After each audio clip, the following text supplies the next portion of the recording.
Hello, everyone, and welcome. My goodness, I am so excited to see you here today. We are to the very last lesson, the very last segment of our journey, of our heart journey. We have covered every element, all five elements, the of hearts, right? So we have the happiness, the engagement, we have the alliances, the risk, and now we're going to finish up the thought. All of these working together is a part of our heart print that we leave upon others, whether we are a classroom teacher, we leave upon our colleagues, upon our families, upon our students. As a friend, we leave upon our friends that we have. As a parent, or a sibling, right? We leave our heart print upon our children and upon our family members. Whatever organization that you're a part of, all the different opportunities you have to always leave that heart print. And I hope that through this time together, you have been able to reflect and to think about your heart print, think about areas that you are able to leave a heart print upon others, areas that you want to develop that growth mindset and to continue developing and learning. All right, my friends. So, gosh, I'm so excited. We are here. We are down to this very last part, and just kind of wrapping it all together. It's kind of like a circle. That's a circular thought and process and all of this. So, gosh, I hope that you are also feeling all of that love with everything that's coming. So, my friends, without further ado, let's go ahead and dig into these last sections. Okay, let's go to our slides here. So as you can see, the book that we're focusing on is Heart, and hopefully you have all of your journal pieces and everything with you, right? So again, now that we're coming to the end, I want you to think about this: finding happiness through engagement and meaningful alliances while taking focused risks using intelligent thought and wisdom. My friends, our heart print matters. Okay, it definitely matters. So, again, as I mentioned before, make certain that you have your personal journal here ready to go. We'll be doing any reflective wrap up in this session today. So, all of these five heart elements that we were talking about, they are essential for deeper connections to our work over the lifetime of our professional careers. And as I spoke about earlier, not only our professional careers, but any sector that we are involved in or a part of. Okay. Again, this part five, we're focusing on the essential question: are you a person with surface and deep knowledge, capacity, thought, and wisdom? And again, the T is for thought. So we will continue to explore the role that thought, which is wisdom about knowing what to do, plays in our growth as professional educators. Because we're focusing on the educational realm today, in our series here, we're focusing specifically on education. All right, so that's our perspective, our lens. So we explore how to find our professional voice. All right, chapter 33. This is the last chapter, my friends. It is titled Yours, Mine, and Ours. Let's start off with Marian Wright Edelman's quote: so much of America's tragic and costly failure to care for all its children stems from our tendency to distinguish between our own children and other people's children, as if injustice was divisible. As if justice was divisible. All right. So I'm just going to read a little bit about the author, what the author is writing here. So thinking about this, you are driving to work and thinking about the day ahead. As you think about the students in your school, do you think you possess an inclusive or an exclusive perspective on your work? Do you seek to select and sort out students who do not belong, or do you tend to expect all students in your school, in your grade level or course, to meet the success criteria, including those students you don't teach? Okay. So, my first experience with this final aspect of wisdom and thought leadership for our profession occurred on my third day on the job at Stevenson. My colleague, fellow teacher, Karen, which is not her real name, came into my office and said, "You got to get these kids out of my class right now. They do not belong." My friends, how many times have you had some students in your class and you're thinking, "Oh my gosh, I don't know if I'm going to be able to make it because maybe the students is struggling, huge struggle, and academically, and you can't help, or you feel like you can't help, or there's behavior problems, right? So I want you to think about this, because in all of the conversation that we've been talking about so far, let me pull this back to me here. In all of the conversations that we've been talking about so far, we have been really focusing on what it is that we can do as educators to remove the iniquities so that we can provide opportunities for every single student to learn, every single student to achieve. We hold that bar high, those expectations, and then we provide the supports that are needed for them to reach that bar. We don't lower that bar. Well, my friends, the author goes on to talk about the story with Karen, and Karen had some students who had an IEP, and she taught a challenge or an honors English course, and she did not, she did not see this as a growth opportunity for her to learn more about what she can do to support those students.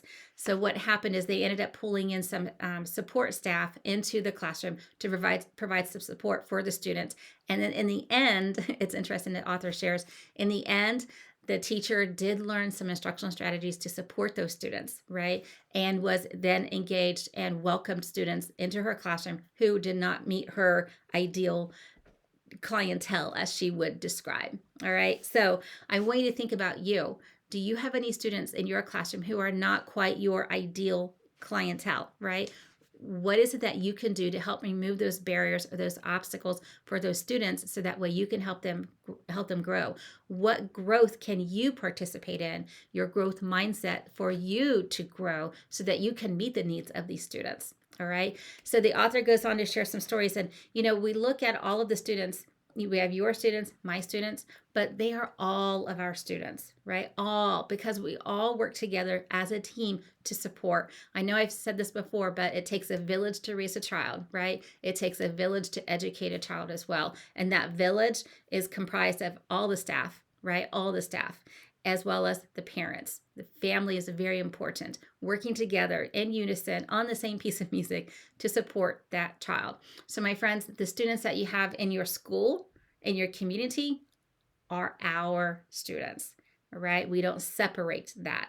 I always think about, if it's something that I would not do for my student, I would not do it for another, right? But if it's good enough for my own kids, then it's good enough for the other students. So the extra work that I would put in for my own, I'm also going to do that for the other students. Okay. So I hope that makes sense. All right. Let's go back to the slides here.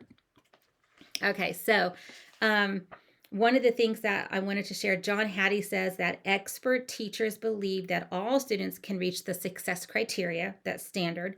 The picture of expert teachers then is one of involvement and respect for the students, of a willingness to be receptive to what the students need, of teachers who demonstrate a sense of responsibility in the learning process, and of teachers who are passionate about ensuring that their students are learning. Not only their students are learning, but all of our students are learning. Okay? All right. So now let's go take a look at some of those questions we want to reflect upon. Okay, so here, I want you to use this following list to test your own beliefs and wisdom regarding an inclusive mindset. Respond to each statement, yes or no. And then I want you to explain your reason. What is your rationale? Here we go. Student intelligence is changeable rather than fixed. Teachers in my school are passionate that all students in their class can attain success. Teachers in my school have the ability to move students through a path of success. Teachers in my school respect students as learners and as people.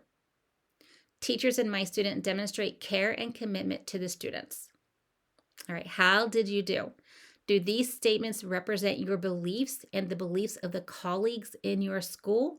Why or why not? All right, so take a moment, pause this video, answer those questions, think about those questions. Think about, when I read these questions and I think about them, I also think about everything that we've come from, right? The support that we provide each other for engagement, to be actively engaged in our learning, the alliances that we build, the safe culture that we have in our school, that to rely upon one another for some support in meeting the needs of the children, the risks that we are able to take by asking for that support. All right. And then also just developing our own thought, our wisdom, and knowing that learning doesn't stop. Learning is an ongoing process. Okay. All right, my friends. Let's move on to the very last section, which are the final thoughts. All right. The author says, hold the mayo. All right. And he opens up with a quote: don't cry because it's over. Smile because it happened. And my friends, I want you to think, don't cry because our book study is over, but I want you to smile because you participated in this. You made a huge impact on your profession and the life of others. Okay. So smile because it happened. So the author in this last section talks about his friend Rick Dufour, and in 2014 he was diagnosed with cancer, lung cancer, and it was incurable. And he talks about a conference that he attended, and Rick was giving a speech, a keynote address, right? And so Rick shared with all of the people, right? He was comparing his experience at the Mayo Clinic with the experiences of teachers, right? So in the book, he talks about the Mayo Clinic's mission and principles, and then he talks about the professional educators' mission and principles. And ironically, both of these are identical. The only difference is the Mayo Clinic has a patient for their clientele, and the education, they have a student for their clientele. But so if you put in patient, the word patient instead of student, you know that is the medical facility. Student is going to be the education facility. Okay. So what Rick Dufour highlighted at this as its keynote address are these things. The excuse me, the needs of the student come first. How do we do this? We will meet those needs through unsurpassed collaboration. I want you to stop and think of what we've discussed in this entire book. We will meet those needs through unsurpassed collaboration. No one is big enough to work independently of others. The combined wisdom of one's peers is greater than any individual. And finally, we will use a teamwork approach, share our insights, and take a continuous interest in each other's growth. All right, my friends, that is the mission and the principles that Rick Dufour left at one of his last conferences that he spoke at. Rick finished up his keynote by saying, "Will you act with a sense of urgency, as if the very lives of your students depend on your action? Because in a very literal sense, more so than at any other time in American history, they do." All right, my friends, very, very powerful. And if you haven't had a chance, make certain that you read that chapter. It's very, very powerful. The author also provides an epilogue of the work that he is doing. All right, and what I'd like for you to do is to think about all of the work that we've encompassed, not just these past 5 chapters, but all of this entire book, right? All 33 chapters. I want you to think about, what are your primary takeaways? Go back to the other 4 sections that we've been working on and look at the reflection part about the takeaways, right? What are your primary takeaways? I want you to include 2 or 3 possible actions that you can take as you continue your journey in this important aspect of your work life. Think of the next steps as "I will" statements and write them down as you measure your personal heartprint during this season of your career. My friends, that is going to bring us to the close of our book study. I hope that you have been able to feel how powerful every single component of this book has, how it can make a such an impact on your life as an educator. The title of the book is Heart: Fully Forming Your Professional Life as a Teacher and as a Leader. It doesn't matter if you are looking at this, viewing these segments from a teacher's perspective, from a principal perspective, from another administrative perspective in the district, a superintendent, or if you're just viewing this from another organizational system, right? From a different perspective.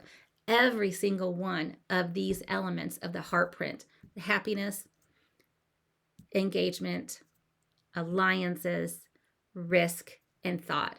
Every single one of those is going to work together to develop that heart print that that you will be able to deliver and imprint upon others, right? And to have that most positive experience. As an educator, that most positive and successful experience where every single child is going to get the best education possible. Okay? All right, my friends, lots of great wisdom in this book. Share the book with another person, right? Share the videos with another person. I invite anyone to view these videos, read the book, get this information out to your colleagues. Principals, I encourage you to do this book as a book study. District official leaders, I want you to also think about how you can use this as a book study for your group. I facilitated a group study with some mentors, and the impact that it had on them with their mentees was profound. Okay, so it definitely gives educators a new, a new sense of urgency, a new sense of purpose to know that our heart print matters. What we do every single day is going to make a difference for the lives of the students that we can touch, whatever time we meet them along our professional journey. All right, my friends. This is Dr. Annette Durbin. I'm going to be signing off, and I always want to wish you a blessed day and take care. Feel free to watch additional videos and join in on other professional development opportunities that I am able to provide. And I hope to see you again soon. Have a blessed day, my friends. God bless.